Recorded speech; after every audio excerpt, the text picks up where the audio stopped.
Good morning, Sheila. How are you this morning? Good morning, Wayne. I'm very good. How about yourself? I'm doing fashionably well this morning. Thank you very much. Fashionably well. Okay. Yes. And welcome everyone to 27 Minutes with Sheila and Wayne, where we explore the fascinating world of verbs and their impact on our daily lives. Join us each week as we delve into the different ways that verbs shape our language and influence what we do, as we are attempting to make a positive difference in our world, one verb at a time. And Sheila, how may our listeners contact you with questions and comments? Thank you for asking. I can be reached at zekeandsheila@yahoo.com.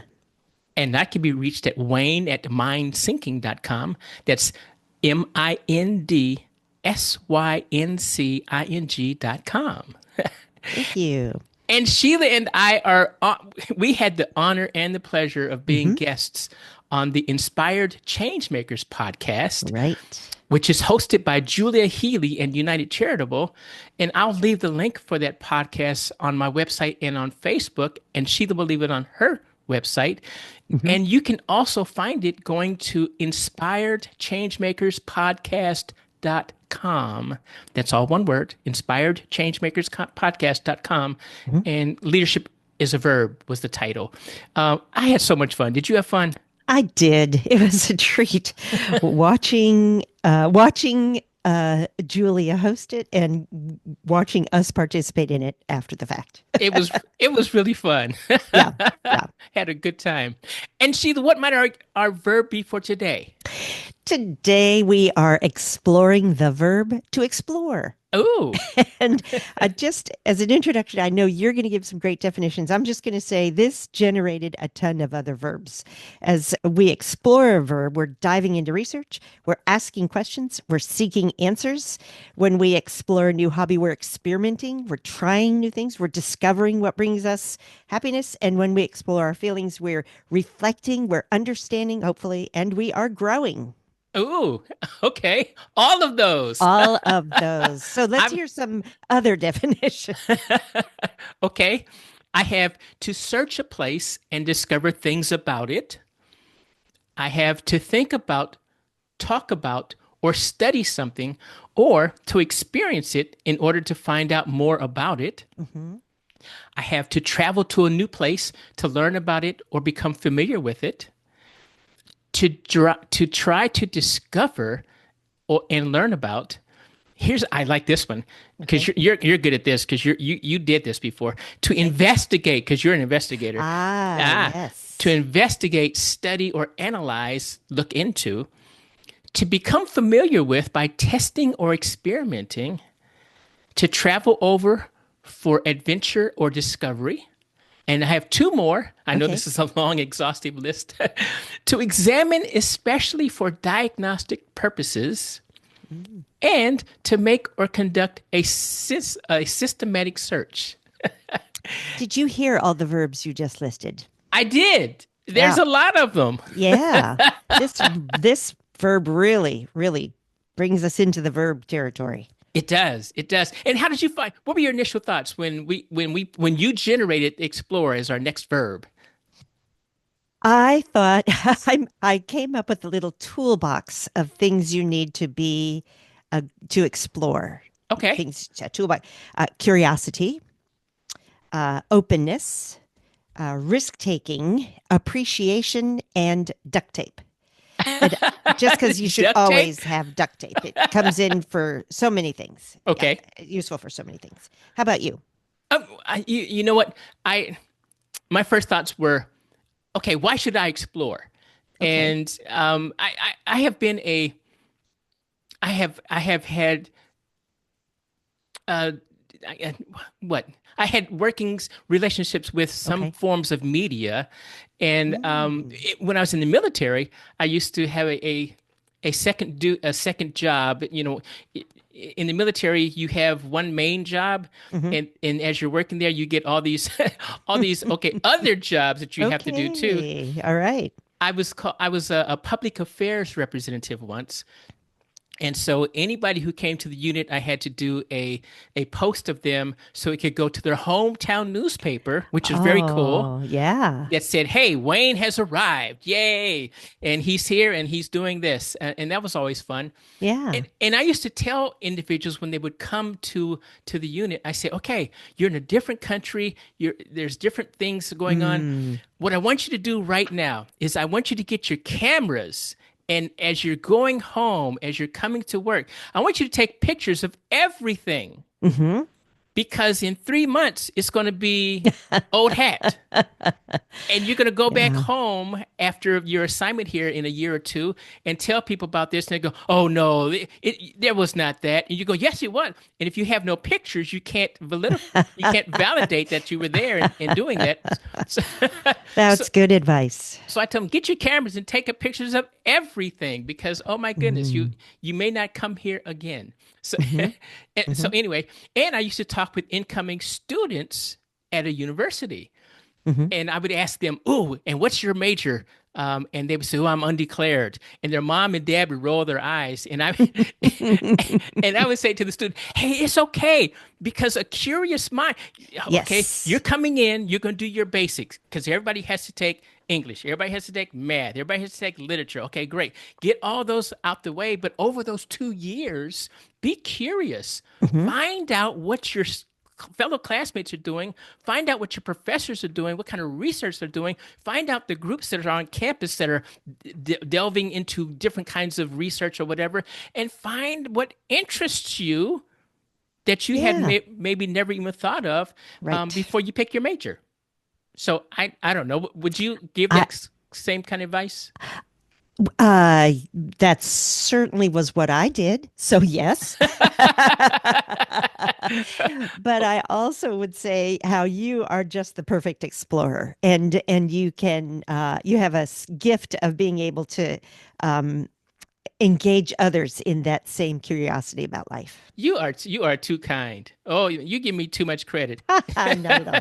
X says you make this podcast sound good, and I still believe him. So there we Every go. time you say that, I owe X another $10. So just slow it down, will you? Okay. All right. And then I thought, okay, now I grew up in Compton, California. Right. And growing up in Compton, I had a very myopic view of the world. Okay.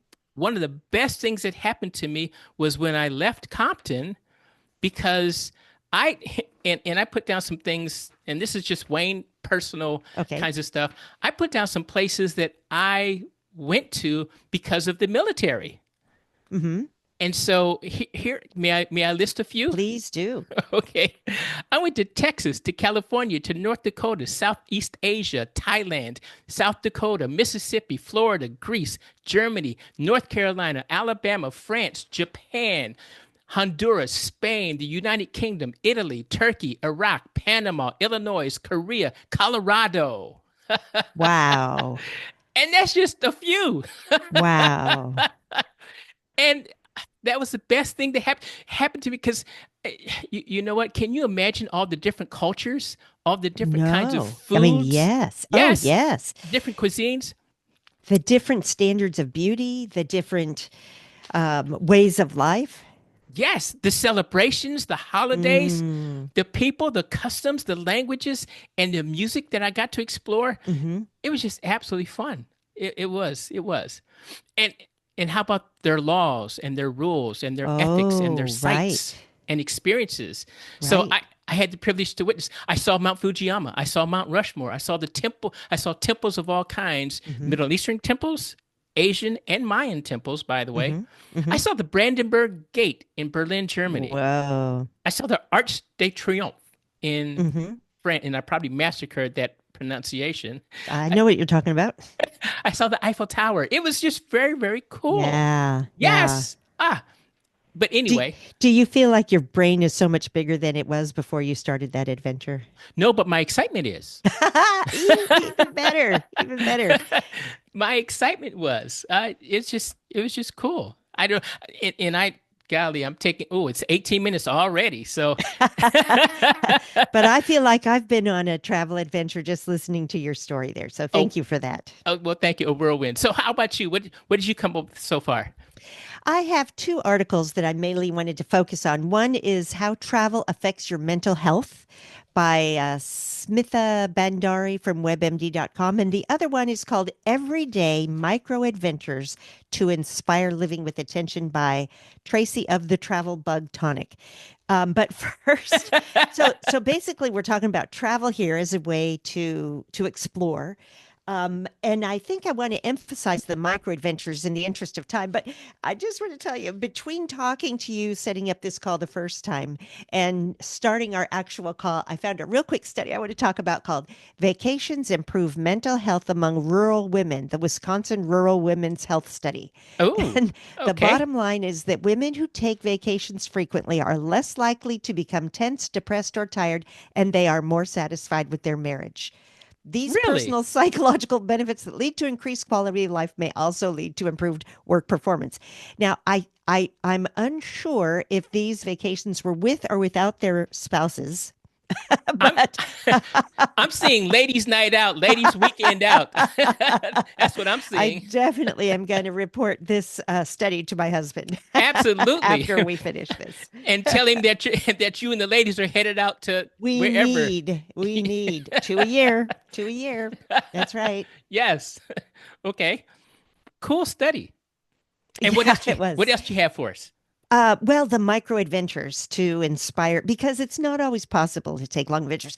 We talked on one previous podcast about how mental health really can increase with the opportunity to go travel and visit somewhere different from where we are. But Yes. that's not always an option. And so these micro adventures or even nano adventures are a way to get some of those same health and brain benefits without having to, go far away.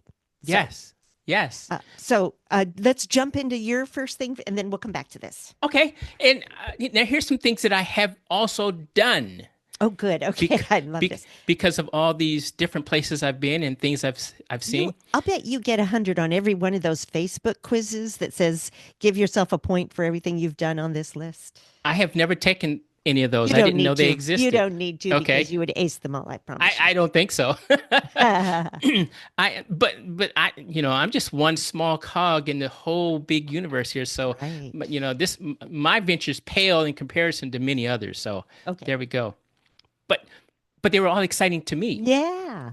So here's some of the things that I have done, and Okay. again that I would never have done had I stayed in Compton, California.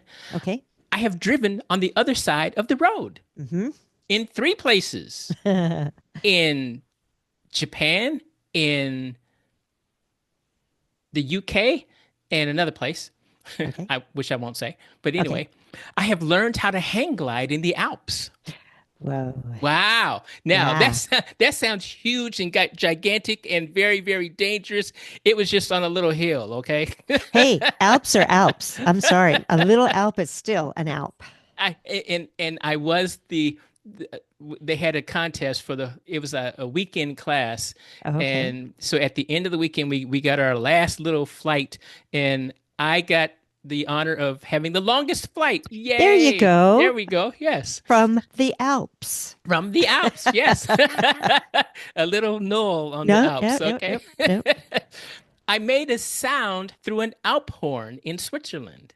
Uh, You know what an Alp horn is? it's the really, really long horn. Yes, it's Okay. 10 and a half to about 13 and a half feet. Wow. Yes. And boy, let me tell you, I You have to now generate some real air to get all the way through that I, thing. I used every ounce, every iota of air I had. And you Yes. did it. And it sounded, flat, but it's okay. Okay. It made it out to the other end. I have skied in the Alps and the Zugspitze. I have seen the Northern Lights many times. I Oh, have lived in climates that got down far below 0 degrees, and that's Celsius and Fahrenheit for wow. whoever's listening. Wow. I have lived in climates that reached temps of 121 degrees and upwards.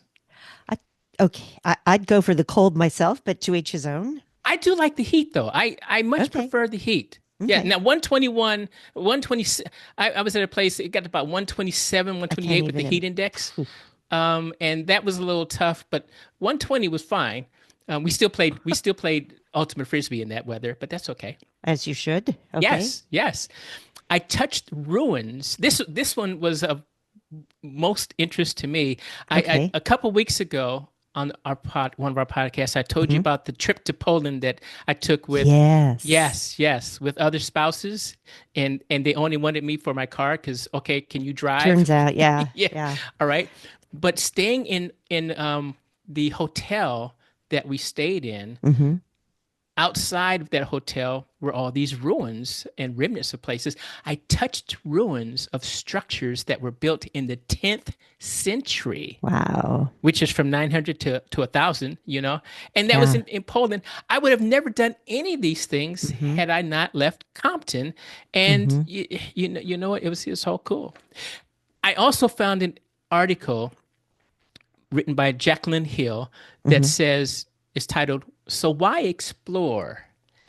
And some of the things that I've already talked about, my personal touches on that topic, she says here. So, but it's very very fun, very very cool because it sounds to me like I was hitting on the right cylinders there as I was Okay. doing my list. But before I get to my article, how about you? I'm sure you've got another article or some quotes that you want to get out.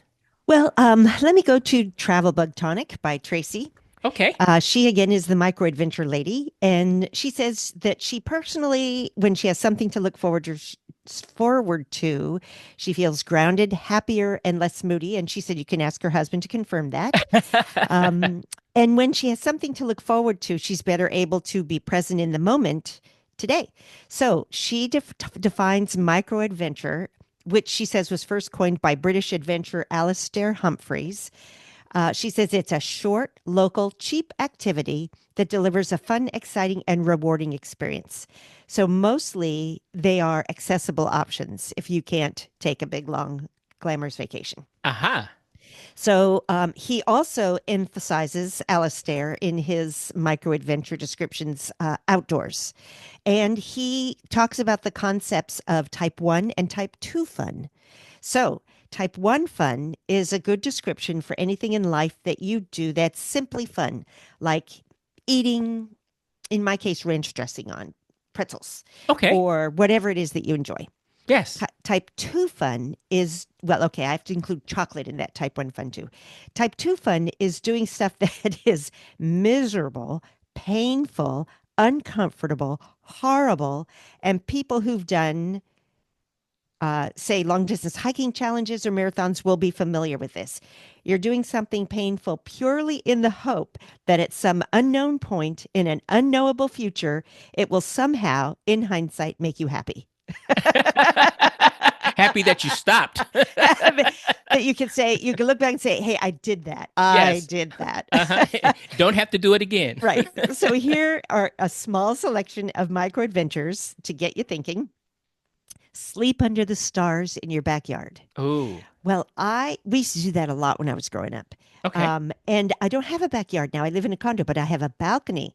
Why Ah, can't I sleep on the balcony some night? I'm going to propose this to my husband. We're going to just go sleeping in the quote unquote backyard. there you go. So go for a night hike with headlamps. And I would suggest red headlight rather than a white headlight so that you don't chase away the little animals that you might be able to see otherwise. Ah, Unless you're chasing away mosquitoes, when I would say absolutely chase those away.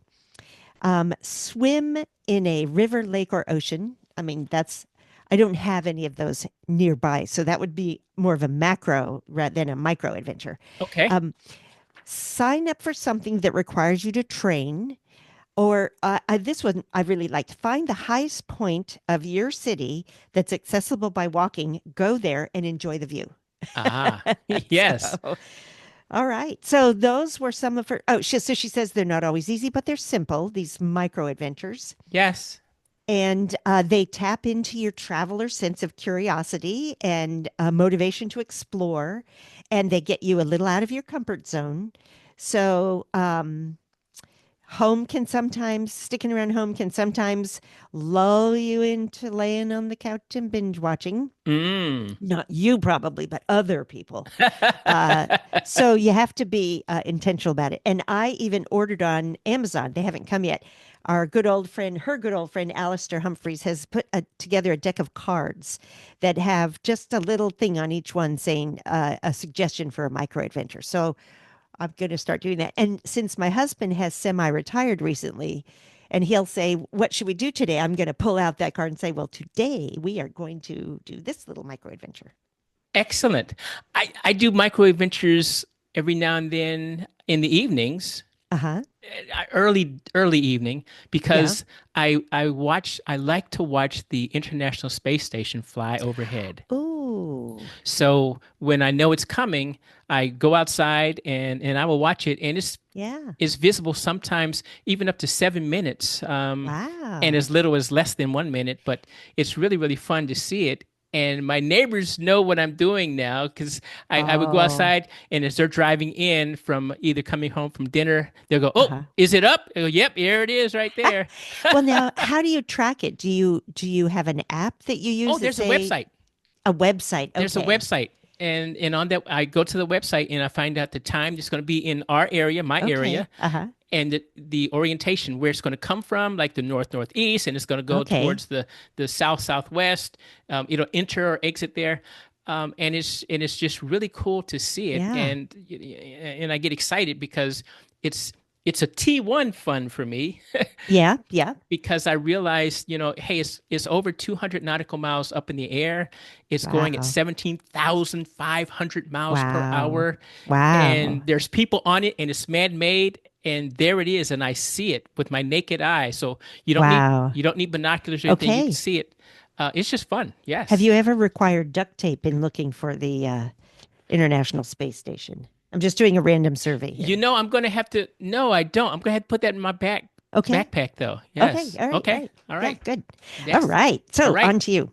On to me. So why explore by Jacqueline Hill? Oh, sounds good. She says, until you try new things, you may never know your true passion, purpose, or power. And If you had stayed in Compton. right, yes, I would have never known what I wanted to do or could do or be good Mm-hmm. at. Mm-hmm. Yes, other than the things I was already thought I was good at. So anyway, Mm-hmm. she says, why should you try new things? It re-emphasizes your strengths. And I go, okay, all right, because you're jumping out of your comfort zone. I'm in a different place, different languages. I can Mm-hmm. still communicate, so it's still kind of fun. She says you appreciate other people's experiences, which I have found to be very, very true. Mm-hmm. She says it gives you an edge in life. Oh. And I said, how does it give me an edge in life? And she says, well, think about this. Until, if you and everyone else had a undergrad degree Mm-hmm. in basket weaving. Okay. Mm-hmm. And then you got a master's degree in something by going to a different place because it was offered someplace else, and you got out of that town that you were in. You got a Mm-hmm. master's degree and came back. Now you can be the boss if you got a Oh. master's degree in management and leadership, because Okay. so it gives me that edge. I got that one more thing, Gotcha. one more experience. Okay. She says, discover your purpose. And I thought, all right.